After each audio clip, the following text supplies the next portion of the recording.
पंचायत घर घर की। मोहाली में दो भाई सुखदेव और उसका परिवार और बलजीत और उसका परिवार साथ रहते थे। सुखदेव की पत्नी अक्सर उससे लड़ा करती थी। इतनी बार आपसे कह दिया अपने छोटे भाई से खेत के कागजों पर साइन करवा लो, पर आपको मेरी बात समझ में ही नहीं आती। वो मेरा छोटा भाई है, मैं उसे धोखा नहीं दे सकता। धोखा कैसा? घर में रहता है, खाता है, पीता है। खेती बाड़ी तो आपने ही संभाल रखी है ना? हाँ मैंने संभाल रखी है, पर फसलें तो वही बेच कर आता है ना। अरे कोई पहाड़ नहीं टूट जाएगा अगर उससे जमीन अपने नाम करा लोगे तो? घर से तो नहीं निकाल रहे हो उसे? अरे भाग्यवान, उसकी एक बेटी भी है, कैसे करेगा उसकी शादी? तो उसकी बेटी की शादी के लिए अपना घर भी बेच दोगे क्या? कैसी बात करती हो, भगवान ना करे कभी ये ना बताए। एक बात सुन लो, या तो वो खेती अपने नाम कर लो या फिर इस घर का बंटवारा कर दो। तुम हंसते खेलते परिवार को अलग क्यों करना चाहती हो? परिवार कुछ नहीं होता, ये सब दिखावा है। जल्द से जल्द इस बात का फैसला कर लो, वरना मैं घर छोड़कर चली जाऊंगी। दोनों बच्चे एक दूसरे को इतना प्यार करते हैं, तुम उन दोनों भाई बहनों को भी अलग कर दोगी? मैं ज्यादा इस बारे में बात नहीं करना चाहती। फैसला कर लो, या तो बंटवारा या फिर मैं और तुम्हारा लड़का। क्या चाहिए? सुखदेव ना चाहते हुए भी बंटवारे के लिए मान गया। बलजीत, मैं इस खेत का और घर का 2 हिस्सा कर रहा हूँ। लेकिन भाई, हमारे पापा नहीं चाहते कि ऐसा कभी हो। अरे उनके चाहने ना चाहने से कुछ नहीं होगा, वो इस दुनिया में नहीं है अब। भाई, आप इस हंसते खेलते परिवार को अलग क्यों करना चाहते हो? अरे मैं खुश नहीं हूँ, मेरे लिए ये हंसता खेलता परिवार नहीं है। आज से हमारा सब कुछ अलग है। आपने फैसला कर ही लिया है तो मैं कुछ बोलूंगा नहीं। बड़े भाई की बात मेरे लिए पत्थर की लकीर है।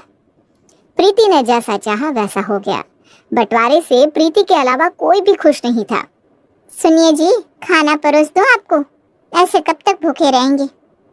विमला, मुझे तो समझ में ही नहीं आ रहा, भाई ऐसा कैसे कर सकते हैं? देखिए, जितना मैं जेठानी जी को जानती हूँ, मुझे लगता है ये सब उनका किया कराया है। अरे पर मुझसे कोई गलती या भूल तो नहीं हो गई जिसके कारण भाई मुझसे नाराज हो गए हो? आप कैसी बात करते हैं? ऐसा कुछ भी नहीं है। जेठानी जी शुरू से नहीं चाहती थी कि हमारा परिवार एक रहे। रोहन और गीत भी एक दूसरे को याद करते थे। राखी का त्योहार था। माँ, मैं ताई जी के यहाँ जा रही हूँ भाई को राखी बांधने। वहाँ जाकर क्या फायदा? तेरी ताई जी तुझे राखी तो बांधने ही नहीं देगी। ताई जी नहीं बांधने देगी तो क्या हुआ, भाई तो राखी बंधवाएगा ना। देख, मैं रिश्ता निभाने से कभी मना नहीं करती। अगर तुझे ऐसा लगता है तो तू जा सकती है।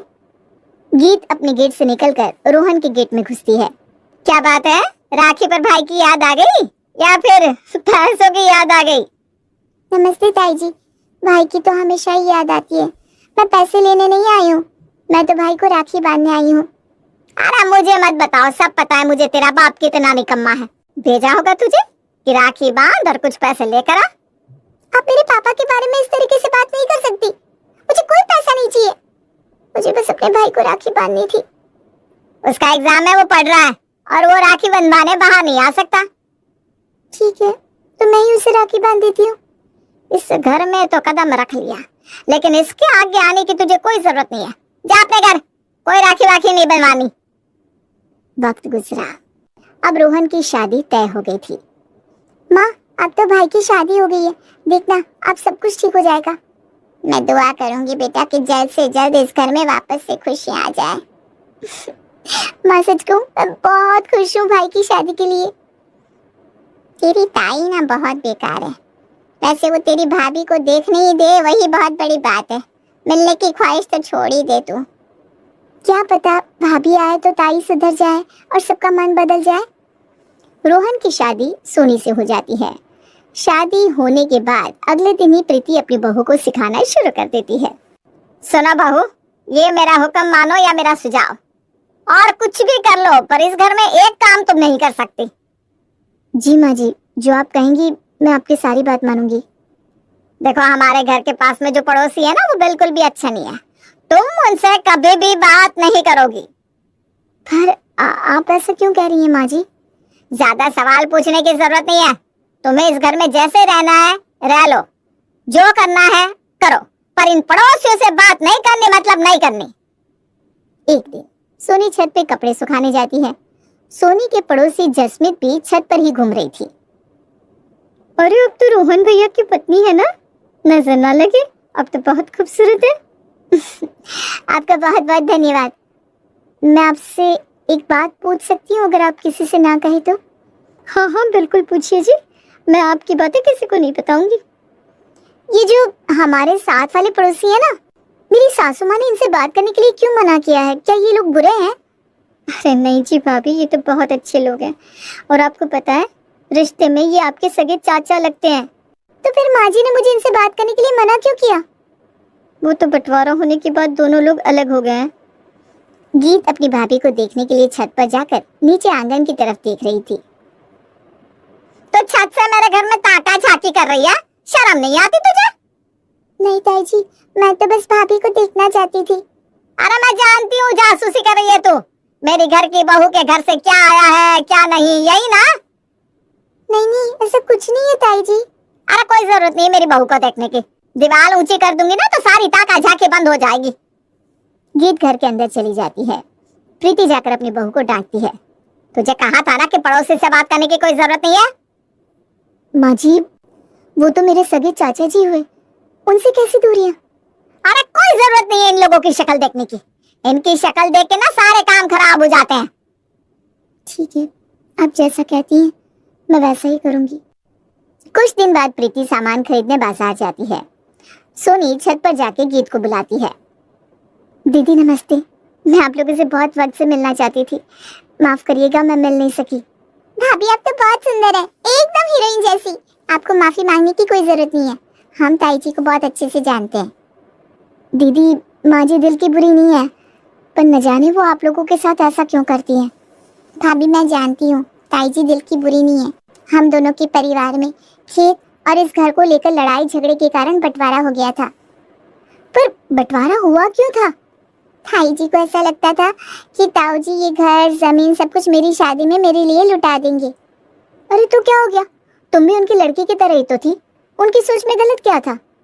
ताई जी नहीं चाहती थी कि सब कुछ मुझे मिले, वो चाहती थी कि उनके बेटे के नाम सब कुछ हो जाए, इसलिए उन्होंने बंटवारा करवा दिया।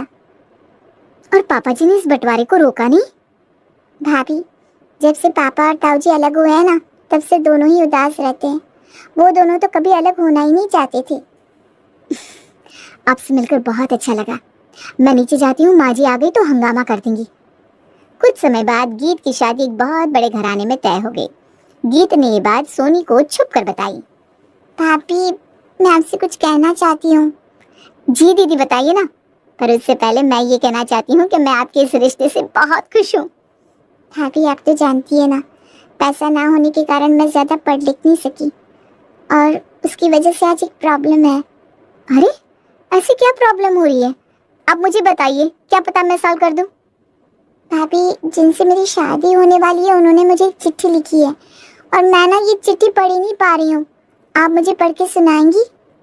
अरे ये भी कोई कहने वाली बात है, मुझे तो बहुत मजा आएगा ये चिट्ठी पढ़ने में। ला, आप सच में ना बहुत अच्छी है भाभी, आपका बहुत बहुत शुक्रिया। दीदी एक बात तो मैं आपको बताना ही भूल गई, जिससे आपकी शादी तय हुई है ना, वो मेरे दूर के रिश्तेदार हैं।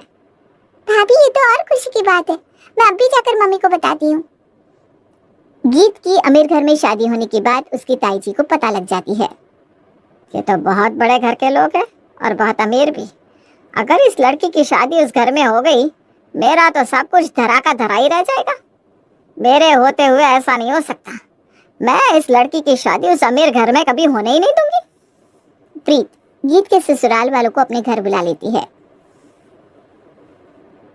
देखिए, मैंने आपको यहाँ इसलिए बुलाया है क्योंकि मैं आप लोगों का बुरा नहीं चाहती। देखिए बहन जी, जो भी कहना है साफ साफ कहिए। अरे जिस घर में आपने रिश्ता भेजा है ना, वो मेरी भतीजी है। अरे क्या बताऊं, वो लड़की चरित्रहीन है, पता नहीं कितने चक्कर चला रखे हैं उसने। अब बड़ी है तो जो मन हो वो नहीं कह सकती, आप किसी की लड़की के बारे में बात कर रही हो। बेटा अभी तुम बच्चे हो, भला मैं अपने परिवार की बुराई क्यों करूंगी।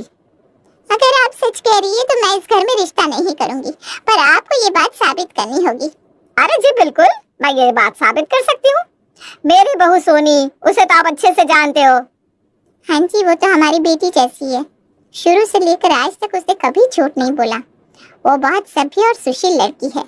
ठीक है, तो मैं उसे अभी बाहर लेकर आती हूँ। वो आपको उस लड़की के बारे में सारी सच्चाई बता देगी। प्रीति अपनी बहू को लेने उसके रूम में जाती है। बहू, मैंने तुझे अब तक माफ कर दिया, चाहे तूने जो भी किया हो, पर अब मैं जो बोल रही हूँ वो ध्यान से सुन। जी माँ जी, क्या बात है? बाहर गीत के ससुराल वाले बैठे हैं, तू उनसे जाकर गीत और उसके घर वालों की बुराई कर। नहीं माँ जी, मैं ऐसा बिल्कुल नहीं करूंगी। चाचा जी, चाची जी और गीत सब बहुत अच्छे हैं। बहू, अगर तूने ऐसा नहीं किया और एक भी अच्छा शब्द अपने मुंह से निकाला तो मैं तुझे इस घर से निकाल दूंगी। सोनी रूम से बाहर जाकर मेहमानों से मिलती है। बेटा सच सच बताना, गीत कैसी लड़की है? ये उसकी और मेरी दोनों की फैमिली की इज्जत का सवाल है। आंटी जी, मैं आपको बचपन से जानती हूँ और ननद को भी। मैं आपसे झूठ नहीं बोलूंगी। हाँ बेटा, खुल के बोल जो भी बात है। आंटी जी, मेरी ननद बहुत अच्छी है। चाचा जी, चाची जी, सबका व्यवहार भी बहुत अच्छा है। गीत दीदी तो घर से जल्दी बाहर तक नहीं आती। गगन के परिवार वाले प्रीति को 4 बातें सुनाकर वहां से चले जाते हैं। आज तक तुझे किसी चीज के लिए मना नहीं किया मैंने सोनी। तूने जो किया है इसकी सजा तुझे मिलकर रहेगी। माँ जी, मैं किसी के लिए भी झूठ नहीं बोल सकती। और गीत दीदी तो बहुत अच्छी हैं। आप क्यों उनसे परेशान हैं, मुझे समझ में नहीं आता। अब तो इस घर में नहीं रह सकती, तेरी यहाँ कोई जगह नहीं। आप मुझे यहाँ से निकाल नहीं सकती। मैं आपके बेटे से आपकी शिकायत कर दूंगी। मैं उसे कुछ पता चलने दूंगी तब तो। वैसे भी वो अभी घर पर है नहीं। जब तक वो आएगा तब तक मैं तुझे धक्के देकर यहाँ से निकाल चुकी हूँगी। प्रीति सोनी को घर से बाहर कर देती है। शाम को रोहन घर आता है। माँ, सोनी कहाँ है? दिखाई नहीं दे रही। देख बेटा, मैंने उसे बस इतना बोला कि घर पर थोड़ा काम है, वो करके फिर चली जाना मायके पर। माँ, क्या बात है? पूरी बात बताओ ना।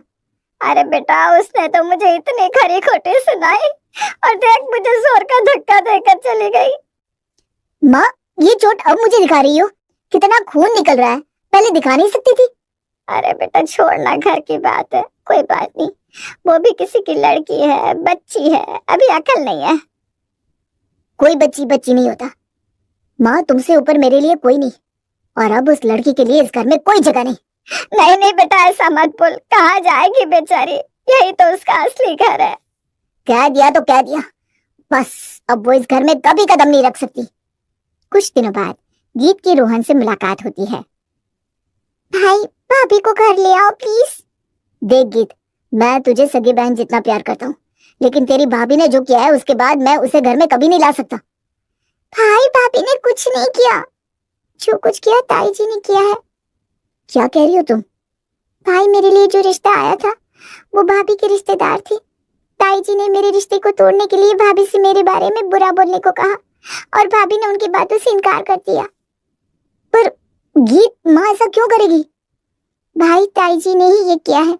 उन्होंने इस चीज से भाभी को भी घर से निकाल दिया और आपसे झूठ बोला कि भाभी ने ये सब कुछ किया है, जबकि सब कुछ सिर्फ और सिर्फ ताई जी ने किया था। सुनी, तूने मुझे इतना बड़ा पाप करने से बचा लिया। मैं तो उसे डिवोर्स ही देने जा रहा था। नहीं भाई, जाओ और भाभी को लेकर आओ। भाभी जैसी लड़की आपको कभी नहीं मिल सकती। गीत की सगाई का दिन था। रोहन अपनी पत्नी को लेने निकला था और तभी रोहन के चाचा का फोन बजा। अरे बलजीत भाई साहब, जल्दी से हॉस्पिटल आ जाइए, बहुत जरूरी इमरजेंसी है। लेकिन आज मेरी बेटी की सगाई है, ऐसा क्या हो गया? भाई साहब, आपके बड़े भाई सुखदेव जी के लड़के का एक्सीडेंट हो गया है। इस वक्त वो हॉस्पिटल में है, उसे खून की बहुत जरूरत है। मैं अभी अपनी पत्नी को लेकर पहुंचता हूँ। सोनी से कह दूंगा कि वो अपने ताई और ताऊ को लेकर हॉस्पिटल पहुंचे। घबराइए मत, मैं रोहन को कुछ नहीं होने दूंगा, बस आप जल्दी से जल्दी पहुंच जाइए। गीत अपनी सगाई छोड़कर अपने ताई जी के घर जाती है। ताई जी, जल्दी चलिए मेरे साथ। ताऊ जी कहाँ है? तूने मेरा हाथ कैसे पकड़ा? छोड़, तेरी इतनी हिम्मत? ताई जी, इन सब का वक्त नहीं है भाई को। मेरी गुड़िया, मुझे बता क्या हुआ है? मेरा बच्चा ठीक तो है ना? नहीं ताऊ जी, भाई का एक्सीडेंट हो गया है और उन्हें बहुत चोट लगी है। मेरे बच्चे के पास कौन है अभी? जल्दी जल्दी चलो, न जाने कैसे कितनी चोट लगी होगी। ताऊ जी घबराइए मत, पापा और मम्मी भाई के पास पहुंच गए हैं। मैं आप लोगों को अपने साथ लेने आई हूँ। मुझे माफ कर देना बेटा, मैंने तुम्हारे बारे में इतना गलत सोचा। आप भी मेरी माँ जैसी है। आपको हक है मुझे बोलने का। मेरे इतने गलत व्यवहार के बाद भी तुमने अपनी सगाई मेरे बेटे के लिए बीच में रोक दी। वो मेरे भाई भी है, उनसे बढ़कर मेरी ये सगाई और शादी नहीं है ताई जी। प्रीति हॉस्पिटल पहुंची, अपने बेटे और देवर को देखकर रोने लगी। विमला, मुझसे कितना बड़ा पाप हो गया। मैंने अपने भाई जैसे देवर के साथ ये सब क्या किया। जेठानी जी रोइए नहीं, सब ठीक हो जाएगा। अपने अपने ही होते हैं, ये हमारा भी तो बेटा है। हाँ, देवर जी उसे अपना खून दे रहे हैं और मैंने एक छोटी सी जमीन के लिए उन्हें उनके परिवार से अलग कर दिया। जेठानी जी, कोई किसी को अलग नहीं करता। ये दिल के रिश्ते हैं, खून के रिश्ते। ये बोलने से टूट नहीं जाते। मैंने अपनी इस फूल जैसी भतीजी का घर भी तोड़ना चाहा और ये बच्ची अपने भाई का घर टूटता हुआ ना देख सकी। ताई जी, आप जाओ और भाभी को वापस लेकर आओ, अभी भी देर नहीं हुई है। प्रीति अपनी बहू के घर जाती है। बहू, मुझे माफ कर दे। मैं नफरत में इतनी अंधी हो गई कि मुझे कुछ दिखाई नहीं दिया। माँ जी, आप माफी मत मांगिए, आप बड़ी हैं मुझसे। बहू, मेरे साथ घर चले, मैं तुझे लेने आई हूँ। ठीक है माँ जी, पर मेरी भी एक शर्त है। अरे बहू, तू जो बोलेगी मैं वो करूंगी। अपनी गलती का पश्चाताप अब मुझे करना ही है।